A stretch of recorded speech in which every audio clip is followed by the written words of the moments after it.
বিধানসভা থেকে বিজেপির 4 বিধায়ক সাসপেন্ড। শুভেন্দু অধিকারী, অগ্নিমিত্রা পাল, বঙ্কিম ঘোষ, বিশ্বনাথ কারো। বিধানসভার বিরোধী দলনেতা শুভেন্দু অধিকারী এবং বিজেপির আরো 3 বিধায়ককে সাসপেন্ড করা হলো। বিধানসভার অধিবেশন থেকে তাদের 30 দিনের জন্য সাসপেন্ড করা হয়েছে। শুভেন্দু ছাড়া বাকিরা হলেন অগ্নিমিত্রা পাল, বঙ্কিম ঘোষ, বিশ্বনাথ কারো। এই নিয়ে গত 3.5 বছরে 4 বার সাসপেন্ড হলেন শুভেন্দু অধিকারী। সরস্বতী পুজো করা নিয়ে বাংলায় যে পরিবেশ পরিস্থিতি হয়েছিল তা নিয়ে সোমবার বিধানসভায় মুলতবি প্রস্তাব জমা দেয় বিজেপি। মুলতবি প্রস্তাব পড়তে দেন অধ্যক্ষ। মুলতবি প্রস্তাব পড়েন অগ্নিমিত্রা। মুলতবি প্রস্তাবের উপর আলোচনা চায় বিজেপি, কিন্তু অধ্যক্ষ জানিয়ে দেন আলোচনা করা সম্ভব নয়। এরপর বিজেপি বিধায়করা স্লোগান দেন, বিক্ষোভ দেখাতে শুরু করেন। স্পিকারের চেয়ারের কাছে গিয়ে কাগজ ছুঁড়ে দেন শুভেন্দু। এরপর বিধানসভা থেকে তারা ওয়াকআউট করেন। বিজেপির এই আচরণের তীব্র নিন্দা করেছেন স্পিকার বিমান বন্দ্যোপাধ্যায়। তিনি বলছেন এটা যথাযথ আচরণ নয়। বিধানসভার মুখ্য সচেতক নির্মল ঘোষ শুভেন্দুদের বিরুদ্ধে কঠোর ব্যবস্থা গ্রহণের দাবি জানান। এরপরই শুভেন্দু সহ 4 বিজেপি বিধায়ককে 1 মাসের জন্য বিধানসভার অধিবেশন থেকে সাসপেন্ড করা হয়েছে।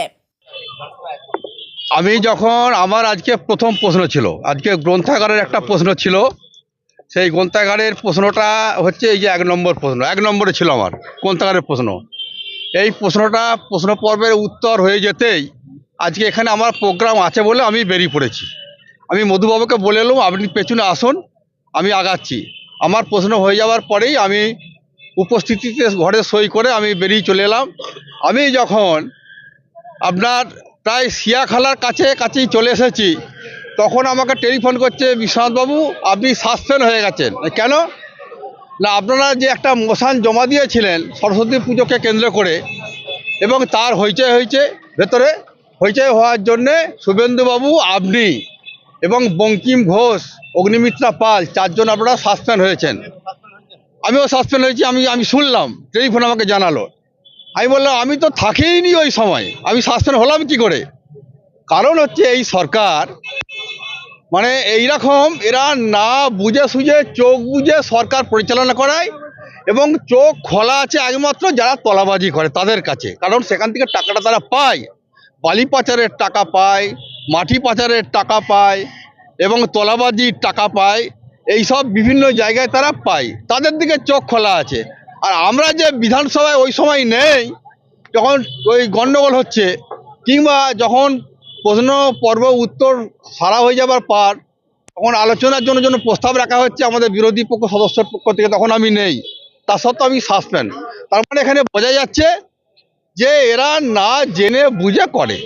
আর একটাও হতে পারে যে যারা বিধানসভায় প্রশ্ন পর্বে উত্তরে যারা কথাবার্তা বলে, যারা জবাব চায়, সরকারের দুর্নীতিগুলো ধরে দেওয়ার জন্য যারা কথা বলে, অত সেটাও হতে পারে। আর না হলে আমরা 4 জন মানেই হচ্ছে অগ্নিমিত্রা পাল, তিনি আমাদের পার্টির একজন জেনারেল সেক্রেটারি, এবং শুভেন্দু অধিকারী, তিনি আমাদের বিরোধী দলনেতা। আমি দীর্ঘদিন থেকে বিধানসভায় রয়েছি এবং প্রশ্ন পর্ব আমার প্রায় প্রতিদিনই থাকে, এবং সেখানে সরকারের বিরুদ্ধে, দুর্নীতির বিরুদ্ধে কথা বলতে হয়। সেটা বলতে পারবো না। আমি তো প্রশ্ন করে ভালোভাবেই উত্তর আমাকে দিয়েছেন, উত্তরও দিয়েছেন, আমিও পাল্টা জবাব চেয়েছি। তা সত্ত্বেও কী করে জানবো? না বুঝে সুঝেই হয়তো ওরা করেছে, দূরদর্শিতার অভাবের জন্য। কেন করেছে তাও জানি না, কালকে বিধানসভায় গেলে জানতে পারবো যে কেন হলাম। তার মানে এই সরকার কিছু না বুঝে সুঝেই করে, কিছু বোঝে না। আরামবাগ মতিলাল টেলিশপ ও স্যামসাং সার্ভিস সেন্টার, অনলাইন বা যে কোনো দোকানের থেকে সস্তা। আপনাদের সকলের প্রিয় মতিলাল মোবাইল, তাই আজই আসুন।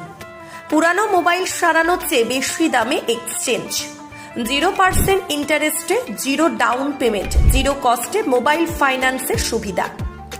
আমাদের ঠিকানা পুরাতন বাজার, আরামবাগ হেডপোস্ট অফিসের বিপরীতে, আরামবাগ, হুগলি।